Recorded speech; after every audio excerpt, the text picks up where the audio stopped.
It's an At the Office edition of the East Bank Sports Show, serving up the hottest sports takes from right here in Cleveland, Ohio. It's your hosts, Noah, John, and Erik. Welcome back into the East Bank Sports Show, Office Edition. However, today we have a new format, and this is not my job. John, take it away, man. Yeah, too bad I don't have a mute button. Welcome to the East Bank Sports Show at the Office Edition. It is the same group of guys, but we are trying a new format. I will be your host this evening, and I am joined by Erik and Noah. That means I make the rules. I hold the power. I am Michael Jackson. They are Tito and Jermaine. And in case you're wondering, yes, the power has gone directly to my head. If you don't get that reference, I feel bad for you. Before we get into it, we got a great show for you today, but let's get it kicked off with some introductions. Why don't you say hi to the folks, Noah? How you doing? What's up, man? It feels weird being on this side of it, considering I normally do the host duties over here and on Mondays with the East Bank Sports Show with my boy Matt. But it's a good day here in Cleveland. Some nice weather. It was some bad weather earlier, but nice day out. Got a good workout in and ready to talk some sports, man. Let's get into it. Love to hear it, my man. Love the energy too. E, how you doing? I'm doing well. You know, the Stanford prison experiment taught us that power corrupts absolutely, and it's already happened to you. But other than that, I'm good. I'm ready to go. You think it's bad? Now we're only 2 minutes in. Before we get started, I want to thank everybody for watching live or streaming wherever you get your podcasts. Make sure you subscribe on YouTube, follow the Fanatical Elves Network on social, download us if you're listening via podcast. Helps us grow, and we thank you in advance for your support. But with that said, the housekeeping out of the way, we got a great lineup for you today. We're going to get into sports records, talking about athletes' roles in the community and in our lives and in society, which sports league is king. But to get it started in our traditional fashion, we're going to do our 30-second takes. So Noah, since you still have behind-the-scenes power, I'll let you pull up the timer. To get us kicked off, let's do 30 seconds on your favorite obscure athlete. Erik, why don't you get us started off for this one? Noah, once you have the timer up, we can roll. All right. So favorite obscure athlete, it's got to be Gertrude Ederle. Most people probably don't know who that is. She was a swimmer in the 20s, but she was the first female to swim the English Channel. And she did it in record-breaking time. Her record wouldn't be broke for like 26 years. So she was a woman that said, when somebody tells me I cannot do something, that's when I do it. And she's just one of those inspirational figures that I love. Very obscure. It is obscure, but I do know the name. That's a good one. And you hit your time. Noah. I'll never be muted again, ever. Real quick, I was really hoping he'd go over so that way I could still have the power of muting him and being like, actually, you can't talk anymore. So anyway. You will never have that satisfaction again, my friend. I don't know about all that, but I'm ready to go, John, if you're ready for me to go. Let's do it. Pop the timer up. You're not going to mute yourself, so maybe we just leave it off and you give us your 30-second take. I'll mute myself, I promise. I'll go into this really quickly. There was a basketball player during a dark time of the Cleveland Cavaliers named Jared Jack. If you guys remember who Jared Jack is, he was with the Warriors and everything.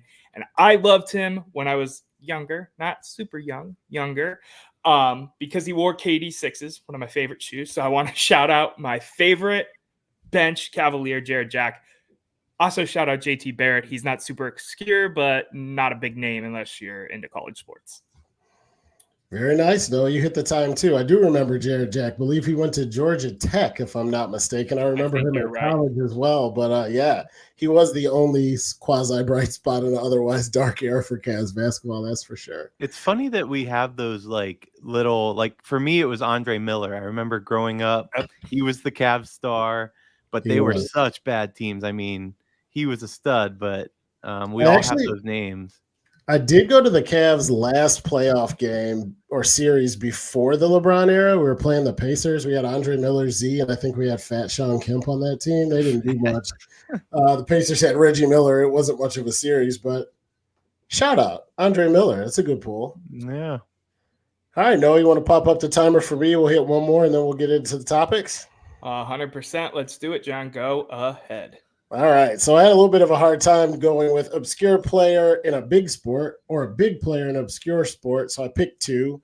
There's a guy named Mason Unk who was like a wedge buster and special teams specialist for the Browns when we were awful. But every time he was on the field, he was always had his nose for the football and was making the tackles.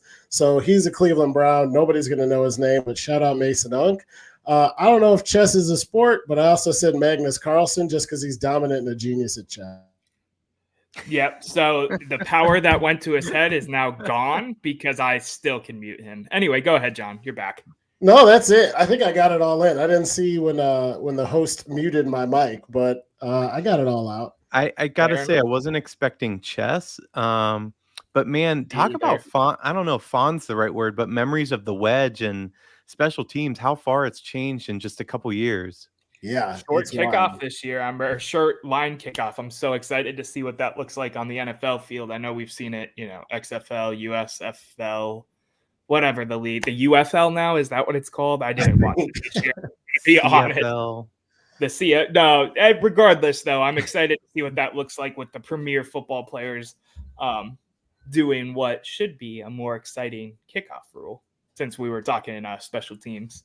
I don't want to derail us too much already, but are you guys in favor of the the conversion instead of an onside kick? It's like 4th and 25 or whatever. We could talk about this real quick. I don't mind, John, if you don't mind. No, let's do it. We'll talk real quick. We'll keep this 60-second takes. Yes and no. Yes, because I think it gives it more of a chance to happen and be safer. But no, because no, you know what? I'm yes. Why not? Let's change up the game. Now that I'm thinking about it, yes, I'm for it. Why not? It's a drop in the bucket to still happen. But if it happens, it's exciting. 4th and 25. Let's run 4 verts. Yeah, I don't mind it. The purists are going to hate on it. This reminds me, not because it's the same rule, but just of like starting extra innings with a runner on second base where people go batshit crazy, but it actually makes it more interesting, more fun, and faster. I don't think it's a bad idea. It's gimmicky a little bit, but without ruining the game. I mean, it's not like guys are recovering onside kicks 50% of the time. It's a relatively rare play with very low success. Yeah, line it up and run a 4th and 25. I can get behind that.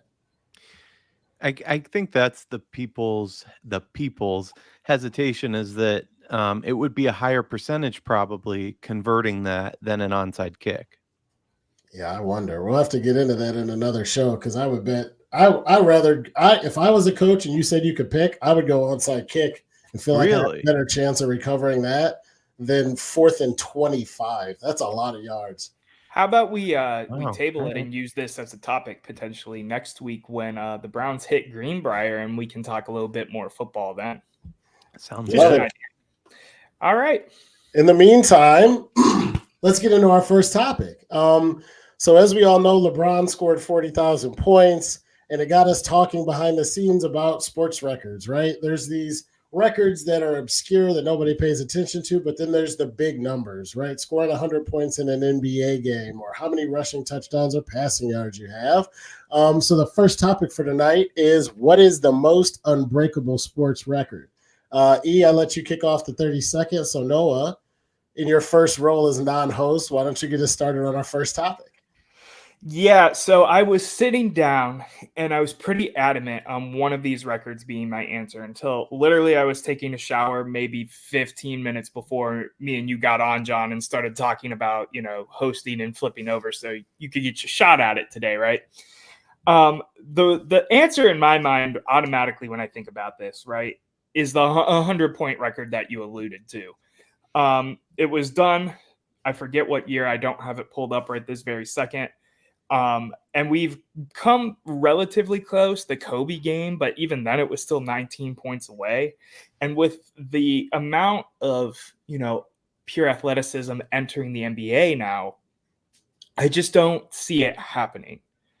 But then I remembered another NBA record as I was in the shower and as I was thinking about our topics and getting juiced up to go on tonight. And not just in the NBA, but in general, a record I don't think we will ever see be broken is 8 championships in a row by the Boston Celtics from 1959 to 1966. I just don't think even when you have these dynasties, think of the Patriots, think of, Golden State when we were playing Golden State. There's always going to be one team, I feel like, with the amount of talent and the amount of athleticism, like I alluded to earlier. I don't see that one ever going 8 championships in a row. That's bad for TV. I'd be bored of it. I think you'd all be bored of it, unless it was Cleveland. Of course, we're going to go crazy in the streets and have 1 million fans running around crazy. But I just don't think you will ever see that record be broken, because it happened in a time when the leagues were smaller, there was less athleticism, that kind of thing. That's my answer. I would love to hear what you guys have to say, though. Yeah, you want to weigh in? Yeah, I mean, well, in regards to what Noah said, I don't know. When I tackled this, first of all, I have a lot to list because I couldn't choose one. But I thought about those particular things, at least Wilt's record, not necessarily the Celtics. With Wilt, I tend to agree with you. I don't think it's going to be broken. But Kobe having 81 and the modern game having the 3 ball, and who knows, maybe eventually they introduce a 4-point shot. I know there's been discussion around that with kind of how the range has been extended now. That's what makes me go, I don't know, maybe, when you see what Steph Curry can do in like 72 seconds to change a game, guys like that, I feel like they could have a shot at a record. Obviously, he's a little older now, and I'm not saying him specifically, but I just think the game's changed so much. In terms of the 8, you're probably right there. I mean, I can't imagine that being broken. Golden State's probably the best example. If KD doesn't leave, if that team stays healthy and that core stayed together, could they have pushed for 8? I don't know. They were tough to beat, but I still don't see them winning 8. That seems like such an impossible number. Go ahead. Go ahead. No, I was going to say, so what was your official answer? What did you have written down then? So the ones that I have written down, not necessarily in any order. John mentioned this a couple weeks ago, but Wayne Gretzky, I mean, that's no way that will ever be broken. He has the most points total, and John pointed this out when he was talking about it. If you take away his goals, he still has more assists than the second person's highest points. That's just insane. It's one of those stats that's kind of mind-boggling to put your head around. Yeah, you'd have to have 100 assists a year for 20 years to even to start flirting with it. That's a Herculean task. Yeah, there's no way that gets broken. Ricky Henderson's 1,400 steals, 1,406. Second place right now is at 938. And the way the game is now, I just don't see that being broken ever. That one's impossible. This could be, but it's one of my favorite ones, Cal Ripken's consecutive game streak, which was 2,632 games. That's tough, man. I mean, to not miss a game in that time, that's unbelievable. I don't know what second place is at, but I know it's nowhere near. I have to shout out Chelsea because I'm a huge Chelsea fan. They had the best defense in one season where they only allowed 15 goals in the entire season. How many games they play in that season? Well, how many games are in a Premier League? Roughly. If it's more than 16, I'm even more impressed. There are 38 matches. Oh. On average now, well, back then and now, this is like 2 to 3 goals per match is the average. Yeah. And they let in 15. And keep in mind, this is a record. I'm not talking like when Chelsea was founded in 1902. I'm talking, this is the modern game. This is, I believe it's when, if I'm not mistaken, it's when Jose was coach. So this is like within the last 20 years, which is a pretty amazing stat. But my favorite by far and my answer has got to be Tiger Woods' #1 ranking. I talked about it when I talked about Tiger being the greatest athlete, but he was ranked #1 for 683 weeks. And last time I checked, there are 52 weeks in a year, which equates to just over 13 years. as the #1 ranked golfer. That's insane to even be in the picture for 13 years, but to be ranked #1 that whole time, that's a record that's going down that will not be beat. It's wild when you think about it. And just to add a few, you guys did a great job of listing some of the ones. I don't disagree with any of those. Some others that I came across when I was researching. Emmitt Smith, over 18,000 rushing yards. Derrick Henry has about half that, and nobody runs the ball anymore. That's going to be tough to break. We talked about Gretzky. Wilt has another one that I think is even more unbreakable. I think LeBron's last game when everybody's passing the ball, if Kobe got 80, we could see 100. I'm not betting on it, but I think it's attainable. Wilt averaged 50 per game for a season. Doing it once is one thing. 50 a game for a season. Harden hit 36 once. I think he's #2, so he's got a long way to go. I believe the UConn women's basketball team won 111 straight games at one point. I don't see a bunch of teams rattling off 4 years of, well, maybe 3 years. I have to do the math there, but 111 games is 111 games no matter when they occur. Phelps and 28 Olympic medals is going to be tough too, although I think that's breakable. My answer is one where I think about not only is the record ridiculous, but it's also the change of the game. Like I alluded to before, Derrick Henry being half of the way to Emmitt Smith's record because now we don't run the ball like we used to. It's not so much that we don't have backs that good. I just don't see a running back getting enough carries to get 18,000 yards. Swinging for the fences every time, striking out 3 times a night is going to make it really hard to get to DiMaggio's 56-game hitting streak. We've had guys in Cleveland who have gotten to 20 before. Quan comes to mind as a guy who has the skill set to do it, but 56 in a row is pretty ridiculous as well. But honestly, if I'm thinking about all the sports and all the records, the one that I just don't think will ever be touched, never even sniffed. We've seen greats in hockey. The total points for Gretzky when he already leads the list just on assists. We've had Jagr. We've had Ovechkin. We've had Crosby. We've had Gordie Howe before. There's so many great hockey players who are miles from this record. I just don't think there'll ever be anybody like Gretzky on the ice. I don't think Emmitt Smith's will fall either, and I'd be real surprised if any college basketball team can string together 111 straight. But I'll go with Gretzky for #1.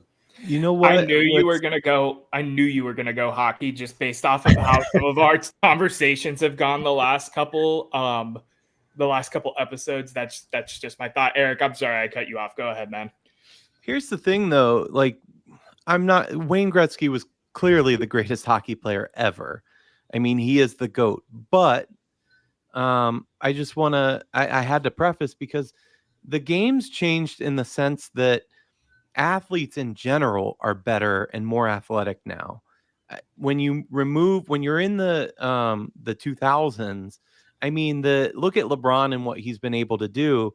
Part of that is longevity and how modern science are helping these athletes. I mean, he's notorious for using cryotherapy to keep his body in line or whatever.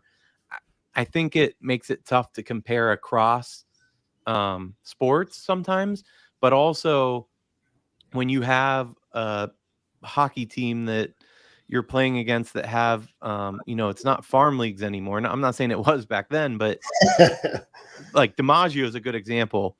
Most of the baseball players that played during DiMaggio's time could not play against the players that play now. It's a different time. It's a different era. And how could those records be broken when they were the stud? That doesn't mean they're not the GOAT, but you have a lot of really good athletes around them now. Yeah. One record I wanted to shout out because we are a Cleveland podcast after all, gentlemen. Joe Thomas, 10,363 consecutive snaps as an offensive lineman. I could see that one not being snapped, for a very, very long time, but that's just me. Just throw that out there. It's there. It's here in the office. You know what's another crazy one? Is my other love, tennis. Shout out to Alcaraz getting his second straight Wimbledon title again over Djokovic. Pretty crazy. But there was a tennis match, the longest ever, and I don't think this will be beat. which was 11 hours and 5 minutes. Holy shit. 11 hours. Do you know who was in it? I do not. But to put that in perspective, I talked about Gertrude Ederle earlier. When she crossed the English Channel, that took her 14 hours and 34 minutes. Can you imagine doing anything, let alone swimming in rough water, for over 14 hours? And the modern record, by the way, which was set by a man, is a little over 7 hours, which is still insane. I mean, insane. Just doing the same thing for 7 hours is crazy to me. I can't wrap my Let head alone around like that. a physical taxing Right. activity. I've played tennis. The longest I've probably played around 5 hours of tennis. And you feel it the next, I was going to say day, but you feel it the next week. I cannot imagine. And I'm not playing at a professional level. I mean, 11 hours for tennis, 14 hours in the water. It's insane. These athletes are they're built different. Yeah, they are. It's wild to watch because some of these people too, when we talk about it with the dedication to their craft and what you have to do, like before we even get to the ridiculous records, some of the stuff that they do that's just on the regular is nuts. Like I'm watching the Olympic qualifying. Distance runners are putting down 4-minute and 40-second miles. Yeah. I couldn't do that for a mile if I trained for the next 5 years, and they're doing it for like dozens of miles. It's pretty mind-blowing. Yeah, swimming the English Channel is not on my list of things to do before I die either. 8 hours of swimming would take me probably 2 days. But yeah, man, some of these records, and you guys brought up some good ones too. Like just because we didn't pick something and put it at the top of the list, it doesn't mean that I see somebody breaking LeBron's record anytime soon either. Like I think it's attainable, but 40,000 plus points is going to be there for a while. Yeah, 100%. Yep. All right. Yep. Go ahead. I'm sorry. One more note. The thing that sucks is we talk about generational players. LeBron's a generational player. But there are a lot of generations that are going to come after us. So who knows? I mean, we can't conceptualize what a freak someone else could be because we've seen it. But what's to stop a guy like the shape of Wemby or the height of Wemby, but more muscle coming in and absolutely dominating for 25 years? We don't know. So Wemby in like 3 years, basically. Maybe. Right. There was a WNBA player that was, I think she was like 7'3", and sadly she died at like 39. She had a heart attack. You know, being big just takes its toll. But there's pictures of her like with Michael Jordan, and she just towers over NBA players, and it's wild. I couldn't have even fathomed 20 years ago that I'd be sitting and doing sports talk with two of my buddies because no podcast and little internet. And here we sit. So time change. I'm going to make that the last word on this topic. We're going to take a quick break for commercial. We got to pay a few bills, but we will be right back with more of the East Bank Sports Show at the Office Edition after this word from our sponsors.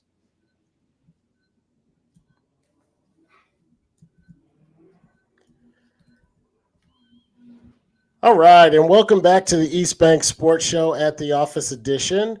Before I go on, don't forget, check out the other guys at the Fanatical Elves. They have some great content, too. It's not just the three of us. We got Lou, Noah on his show on Friday, Jarrell, Sam, Steve, the other John. We got some great people. We got some great shows. We got some great content. Share the love with them. Be sure to go ahead and check them out.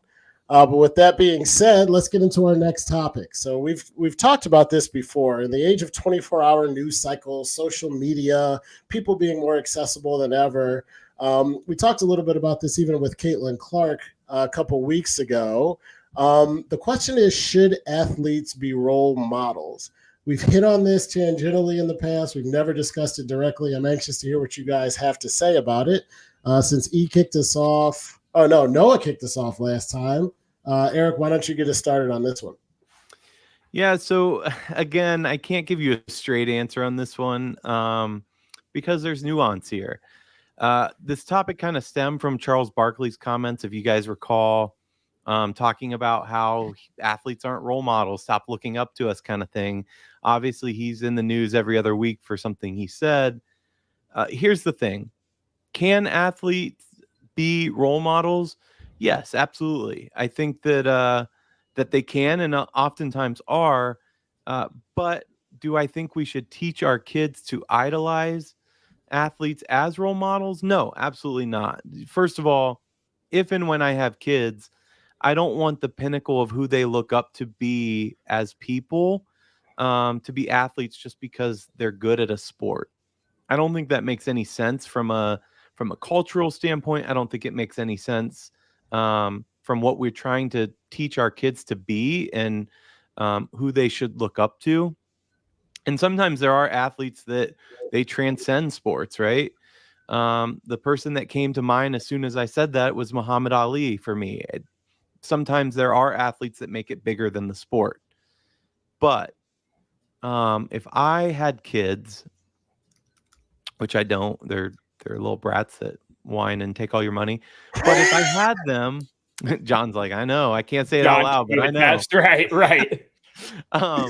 But if I had them, you know, obviously I would play sports with my kids. I would hope that they play sports. You know, I wouldn't force it, but I love sports, so I'd want to see that out of them. And I think it does you know, it evolves your character to be on a team and to learn how to play with others. Sports is really good for people in general. But there's a big caveat, and that is, you know, I really want my kids to know more so, if not at least the same, the names of famous scientists that, you know, what about Marie Curie, who changed the game when it comes to women in science? Or maybe if my kid's really good at math, which if they're coming from me, they probably won't be, but maybe there's a famous mathematician, maybe Einstein they look up to, et cetera, right? There's so many role models out there and that are available. I think Tim, shout out, yeah, leeches for sure, our kids. There's just so many good available role models this day and age. Picking an athlete, I'm not sure that's the way to go. And just one more note on it.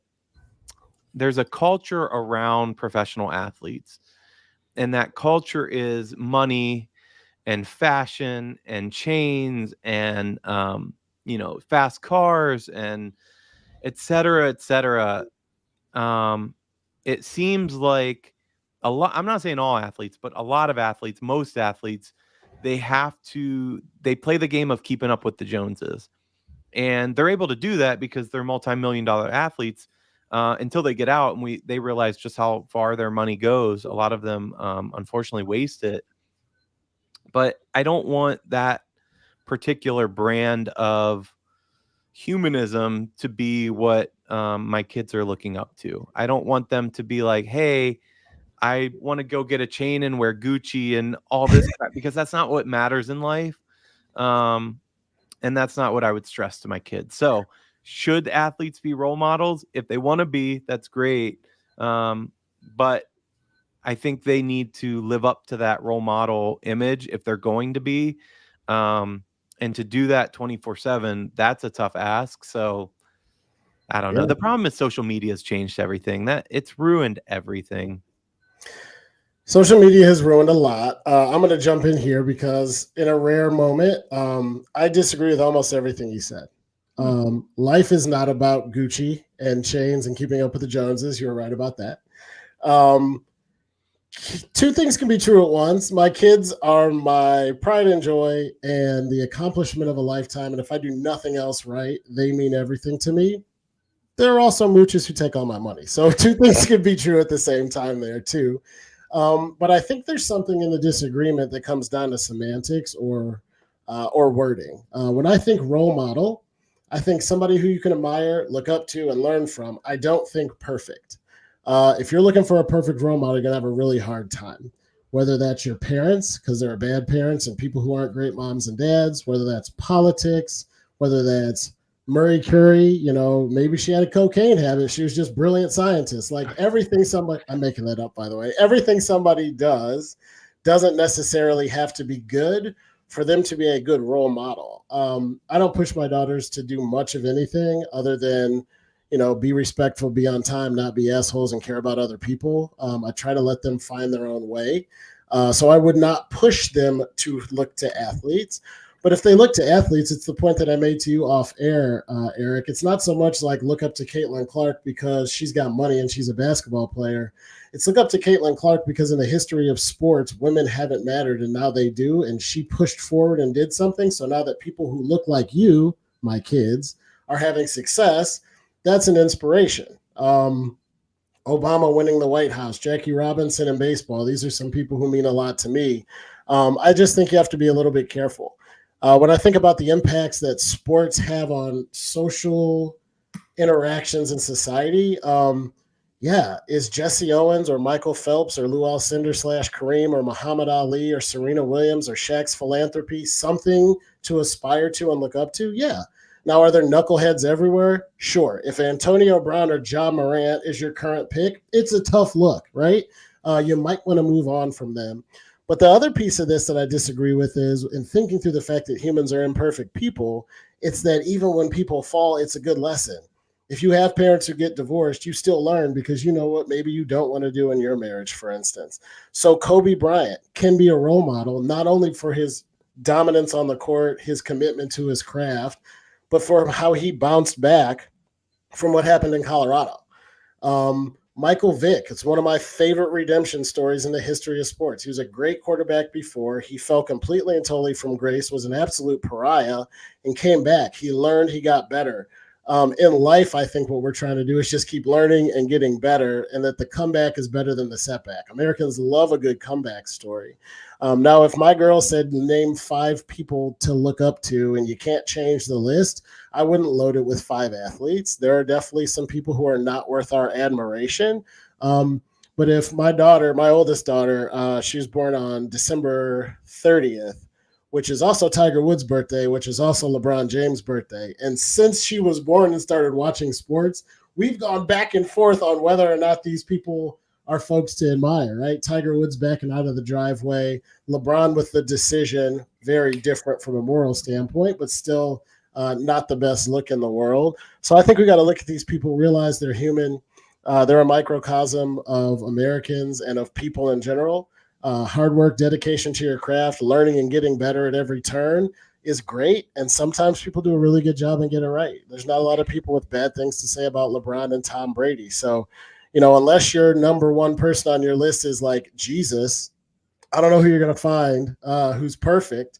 Politicians, actors, entertainers, music, influencers, even parents. I think sports figures and athletes definitely can be role models. You just have to proceed with caution, and sometimes they let us down, and you can learn from that too. No, you make really good points. I think my issue is, and sorry, Noah, my issue is how much we put them on a pedestal. And I don't just mean athletes, I mean celebrities, et cetera, in general.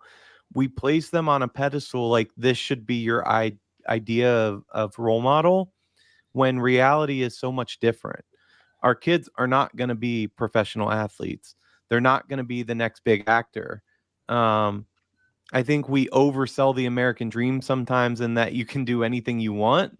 Maybe this is the cynic in me after a presidential assassination attempt and January 6th and a million things in life in general. But we place such high standards in regards to these people that they're there to entertain us.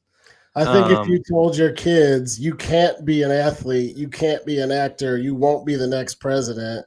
Well, I would never say that, but I was like, it's good that you don't want kids, because that is not the way to go about it. Of course, I would raise them to be anything they want to be, but the next blockbuster Tom Cruise, it's not going to happen.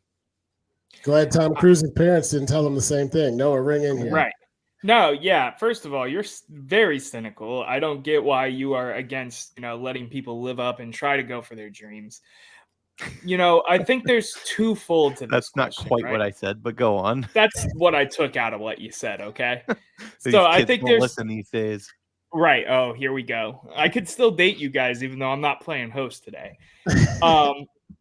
So I took, when I was, doing my research for this topic and everything, I took a page out of John's book because, we're switching roles here. So I might as well pull out the Wikipedia and the dictionary, the definitions and all that. A role model is a person looked to by others as an example to be imitated. Now, Erik, I get what you're saying. We shouldn't put some of these people on pedestals like we do. That completely makes sense to me. However, if John's daughter wants to be the next, best basketball player ever, and she's in 3rd, 4th, 5th, 6th, 7th, 8th, whatever grade, yet she should 100% look up to Caitlin Clark, because Caitlin Clark is a walking example of not only how you can become the best women's basketball player, not saying that she is yet, or that's a whole nother debate, but also putting the sport on the map. That's one facet of this, right? So I agree to that. But the other facet of this goes back to what you said, Erik, right? Which is interesting to me, because I was going to bring up Charles Barkley as well, where the whole Nike campaign and what he said with, I'm not a role model. I think there should be something there as well. If the athlete doesn't want to be a role model looked up to in this way, they should have a say in it. It shouldn't be, granted, I wasn't alive when Charles Barkley and all that went down, but if Charles Barkley wants to come out and say, I'm not a role model, that shouldn't be controversial. He should be like, I want to be a basketball player and do my thing. I don't want, a million kids looking up to me and having the weight of, being a good person all the time when I'm in my 20s and want to smoke and drink and do everything you do when you're in your 20s. You know what I mean? So that's my thought. A little bit of context. Super quick, Noah, you threw in the age thing. When you said, I can't imagine doing anything for 7 hours, you damn Gen Z, I was like, yeah, you can. You could sleep or probably play on your phone for 7 hours. I just had to get in an age dig before Erik goes. I'll gladly get on NCAA 25 right now and log off if you guys are ready to wrap this up. I'm just kidding. Go ahead, Erik. Listen, first of all, you guys took everything I said out of context, because I said that people can transcend sports. And then John says, well, what about Jackie Robinson? And Noah says, well, Caitlin Clark's changing the game for women. I just said they can transcend sport because it's bigger than the sport. Yeah, that was my first point. My second point, I kind of lost in the midst of that aggressiveness. Let me ask you this. Why can't we look up to a LeBron James? LeBron James, like the story of LeBron James, we could go even smaller. Why can't a kid look up to, I don't know, a Darius Garland, who's like, he's a great basketball player. Let me explain why. For me, it's a socioeconomic issue. So you have guys like Ja Morant, who made it out of a bad situation. Well, kind of, he's still fucking up, but made it out of a bad situation. You have these kids that grew up extremely poor, and their only way out was through sports. They don't have much home to return to. They had bad home life, bad parents. They were pulled between doing drugs and selling drugs. And I'm not making a generalization here on purpose, but my point is, so many of these athletes are looked up to because they are a rags from riches story. And I just think that that's really dangerous sometimes, because yes, that was how they got out of that situation. And that's amazing. God bless them for that. But the kids that are looking up to them that are in that similar situation, that's not how it's going to work for them. And so instead of focusing on, if I nail the ACT, this sounds so weird and so nerdy, but if I nail the ACT or I study harder, I can pull myself out of this poverty circle that continues on and on and on. Instead, they look to Ja Morant and like, hey, he did that. I could play basketball. That's my ticket out. And when it doesn't happen, we have this cyclical effect that continues. And I just think that it's a bad precedent to make. I think you're overlooking two key things with that point, though. It's not that you make a bad point, because looking to Ja Morant saying you could have those chains in that Bentley, just keep playing basketball, isn't the message. The message is, look at what it took for LeBron to be LeBron. Look what it took for Serena to be Serena. They started when they were 4. They ate, slept, and breathed these sports. They worked tirelessly for 18 hours a day, Saturdays and Sundays included, for 20 years of their life to achieve what they got. If you want to be the next Caitlin Clark, you need to put in this kind of work into it. And if you wake up every day and run at 5 a.m. and you're the first person and the last person out of the weight room, and you're putting up 1,000 jumpers every day for your life because you love basketball more than anything, you can be Caitlin Clark. The second thing that you're missing is if God forbid you can't be Caitlin Clark, it's really, really good to get 80% of what she had still for these kids and these people who look up to these athletes. So let's say you're looking at John Morant and you want to be John Morant and you put in the work to be John Morant, and all you get is a half scholarship to UCLA to play basketball. That's pretty freaking good for somebody trying to pull themselves up on by their own bootstraps. So when I look at these people and say, not only is there a blueprint for success, but you can apply it to everywhere that you work. If you love LeBron growing up, but now you're in law school, work like LeBron did at basketball, at law, at studying, at passing the bar, at being a litigator. If you put forth that effort, you can say, these people got what they wanted out of life because they worked really hard. I'm going to follow that blueprint because it's worth looking up to them because they put in the work, they had the determination, and when people were telling them they couldn't do it, they overcame. It's not about you can actually be John Morant, my kid. The odds of that are very low. But can you glean something from his success that makes you more successful as a person, as an athlete, and an individual? You bet your ass there is. I think every single one of these, even the knuckleheads, Antonio Brown had to work his ass off to be a pro football player. Just because he's an idiot doesn't mean he didn't earn it. And nobody's doubting that. Hold on real quick, Noah, because nobody's doubting that. But the point you made just came from a 37-year-old perspective, and not from a kid. They're not going, man, look at all that work LeBron put in. That's not what they see. We were kids. Did you look at that? But that's not completely true either, Eric. Mm-hmm. You know, you grow up as a person when you're 16 and you were looking up to LeBron James since you were 6 or 7. Yeah, you might get bit more realistic in your mind and be like, oh, well, I'm not going to play in the NBA, but I still love basketball and I want to go to this NAIA school, get a half scholarship. It's a small school. I get to play the sport that I love and go ahead and get my degree and go get a good job and live a good life. There's a difference there. It isn't just, oh, well, LeBron equals greatest of all time, so therefore I look up to him and expect to be greatest of all time. That's not what a role model is, in my First opinion. of all, is NAIA even scholarship eligible? I thought it was D1 only that gets scholarships. Yeah, so it's D1, D1, D2. NAIA is a separate thing from NCAA, and they do partial scholarships for all of their athletes on their roster. My point is, listen, I don't think this issue is black and white. I'm not saying they should never be a role model. I'm saying that the culture that we surround professional athletes with and the pedestal that we put, and it extends to celebrities too, actors, singers, whatever, is just one more so of toxicity than positivity. Yep. And I'm gonna cut it off there, Noah. I want to hear what you got to say. We got one more topic to get to, but this is a good conversation for another day. Where we put athletes as a society, in my mind, is a different argument than whether or not once they're there, you should tell people to look up to them as a role model. But let's change gears a little bit. I hope you guys bring the passion. I hope you guys bring the same research, Noah, knowledge and opinion, Eric, that we did for the last topic. We talked a lot about a lot of different leagues. Let's talk about which one's the best. Now, let's set the stage for a second before Noah tells you why NFL is best. This isn't what's your favorite or what's the best to watch, well, unless that's what it means to you. This is what is the best sports league.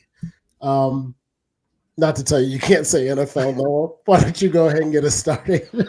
Yeah, and I'm pulling up some side notes real quick. My answer is not the NFL. In fact, it is the NBA. Let's go. I know I just spoiled it right away. Need the air horn. Okay, hold on one second. I'm going to spoil it twice. It's the NBA for me too, but you go first. You guys are both wrong, but go on. He's going to say the Premier League, but let me get into it. So there's a lot of reasons why I think the NBA is the best league. Now, I know the NFL is like the most profitable and that, and the other. And of course, I'm partial to the NFL because football is my favorite sport. The NBA is the best league for a lot of reasons. You could start off by just saying, the player empowerment aspect of it, the ability to wear the color shoes you want and not having strict guidelines, and always been kind of that league to set the tempo first in terms of literally everything, whether it be renewing TV rights, whether it be what you get to wear, what you don't get to wear, alternate uniforms, Jordan Literally, couldn't wear red, right? Like, yeah, and then 40 they years ago. grew up. They were the first league to, the first I'm just American making league. sure. To We know that Yeah. you said they No, were always. they're always the leader. They're at the forefront of Okay. this. I know you're correct about that. Always for Noah's life. The kid's only 23 or something. Right. Yeah, that's exactly always in mind. But then you think about all the other stuff that they have going on. The innovation, for what it is, the in-season tournament is an innovative thing. All-Star weekend in the playoffs, they're constantly tweaking it. I think it's the best All-Star weekend, or I'd put it up there with the MLB. You could argue that it's the best All-Star weekend out of all the American sports leagues, basically. The branding is the... What do you... didn't we do a topic where how are we going to change the NBA All-Star game because it sucks? They all suck. At this point. Go on. They all suck at this point. But the you could argue game was pretty good, but keep going, Noah. No, you could argue it. You talk about the branding, right? The branding is at an all-time high with all the different uniforms, different assets, different variations of logos that we do. Whether the City Connects sometimes suck and sometimes they don't, but we get a new jersey for each of the NBA franchises every year, and it's an event to unveil them. And then you talk about, basketball being a worldwide sport too. It's, one of the fastest growing sports out there. And it's more and more popular day by day. Obviously, it's nowhere compared to soccer, but in terms of longevity and reach, and 100% me being American and not caring much about soccer at all, because I know Eric's going to say the Premier League, and I hope he doesn't, but I think he's going to. I don't know. The NBA just does it best for me. Oh, and shout out the G League too. The G League's another great thing the NBA does. They have a good pipeline system with some bottom. Why are you so butthurt, Eric?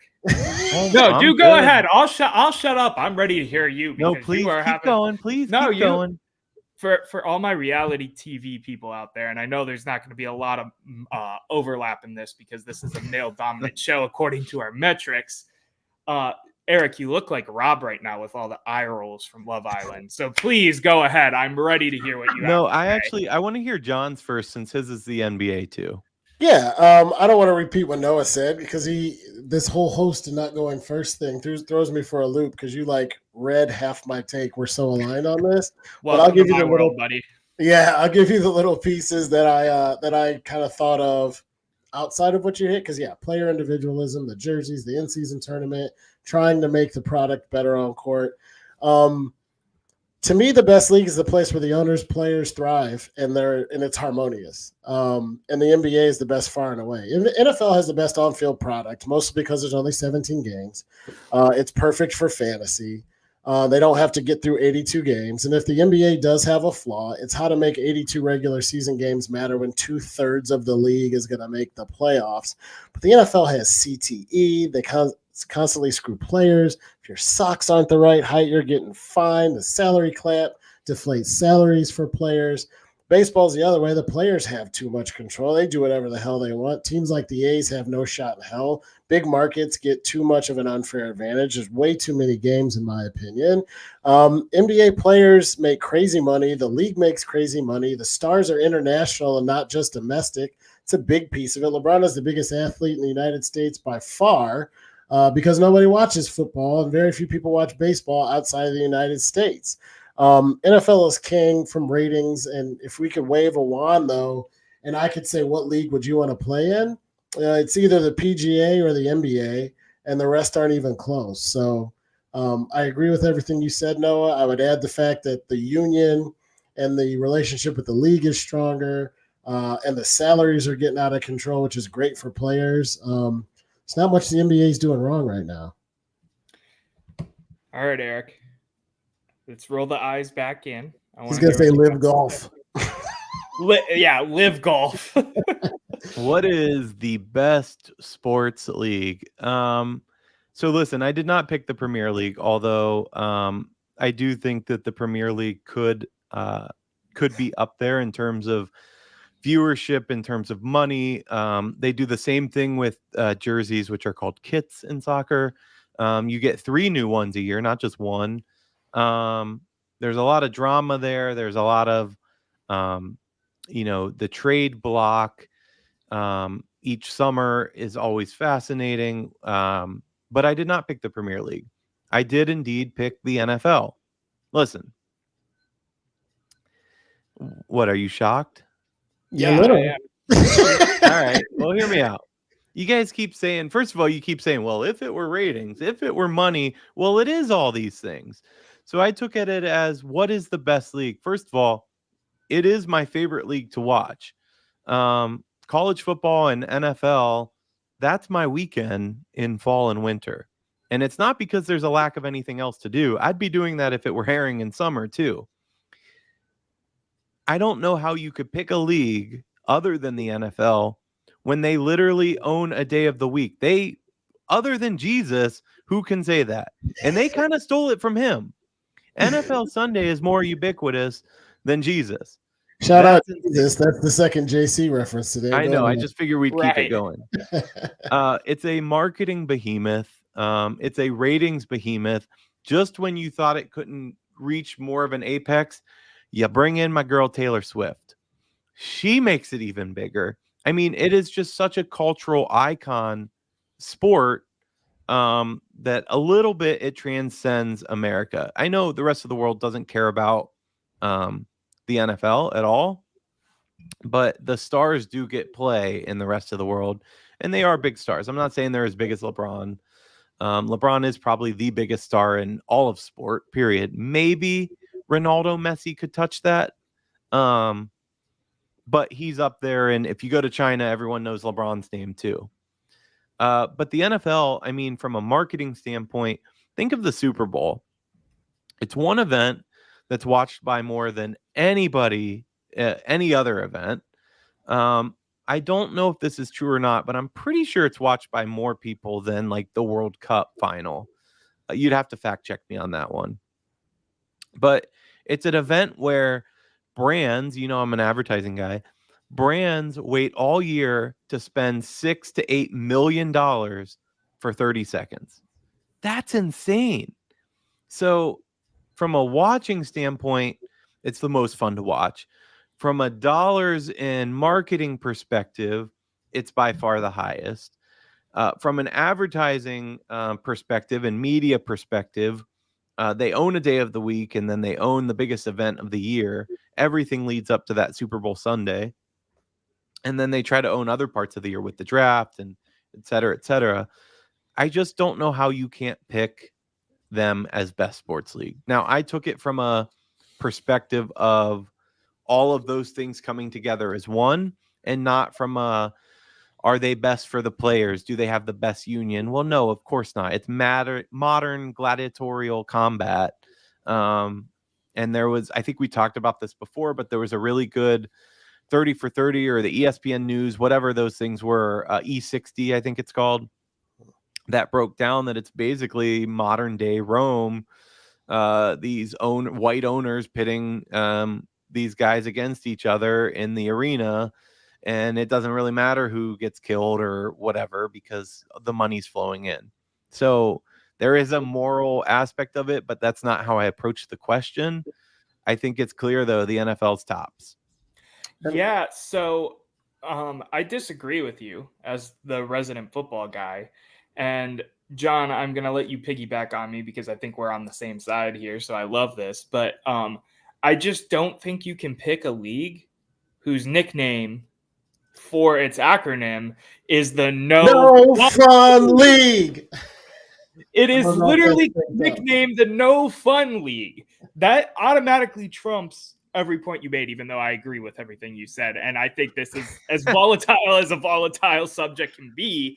Let me ask you both a question.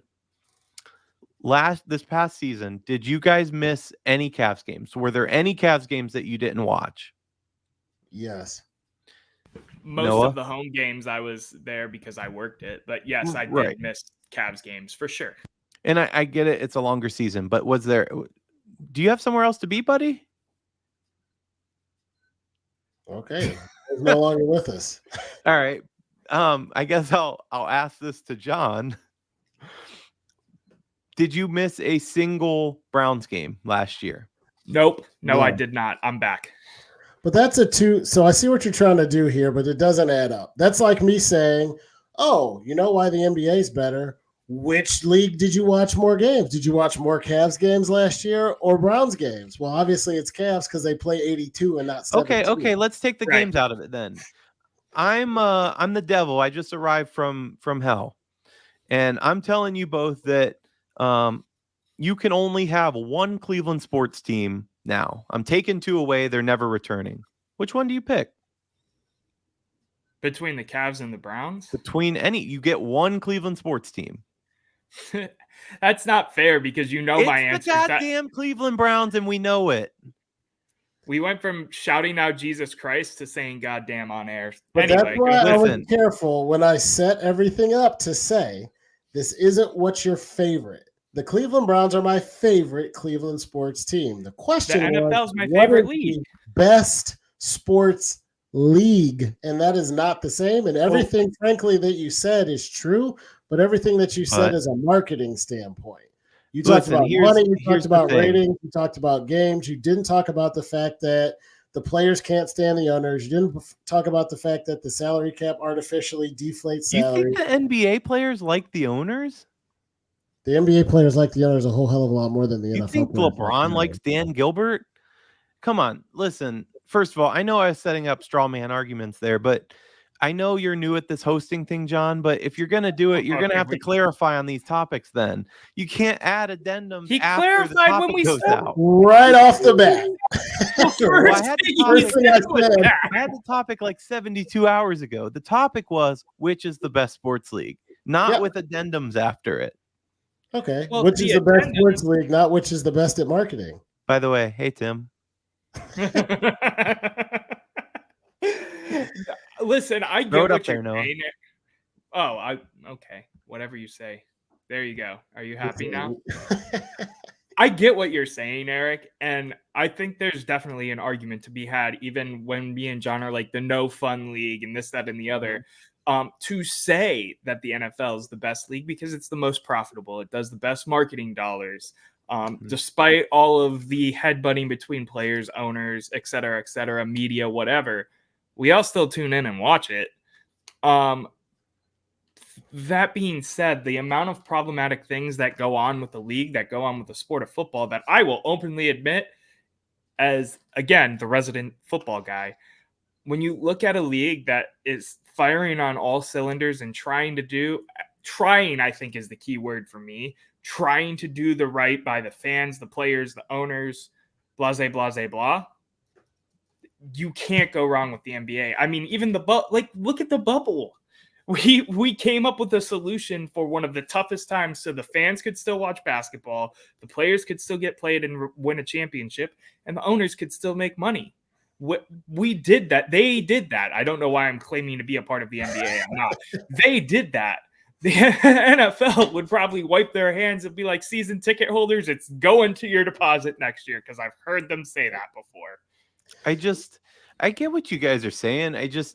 When the Super Bowls become an American holiday, when there's actual talk about making the Monday after a holiday, the NBA finals average like 12.5 million viewers, something like that. The Super Bowl has like 90 million viewers. I mean, it's just 30 to 50 million international. It's just insane. It's two different, they're in two different leagues, pun intended. The question is not who's making the most money. But that's got to be a factor in what is the best league. The NBA is the second most popular league in the country, so they're still up there. There's only like 3 of them, and it's popular around the world too. That's the other thing. Nobody watches the NFL anywhere but here. Tim, I agree with that. Yes, we should push it back a weekend, and that way some people could have President's Day off on Monday, and then that way either it should be Super Bowl Saturday or we should have it on the next weekend. I agree. I'm not saying they do it, Tim. I'm saying there's always been talk about making that a holiday. 100%, yeah. Last word, E. What do you got? Last ever on this topic? Yeah, maybe. I mean, I agree with you guys that outside of America and North America, no one gives a shit about the NFL. Where I disagree with that is that I think that's going to change. Obviously, there's a push into Europe and that sport is going to continue to grow. Whereas I just don't know that the NBA will continue to grow at the same pace. It probably won't. I think there's an argument to be had as to if you're thinking marketing and global appeal, why you wouldn't have just stuck with the Premier League and you went with NFL, because it is a worldwide league. But we're gonna have to leave it there because I'm the host and we got to get to our last take so we can get out of here. All right, fellas, good, candid, and hot topics and debates.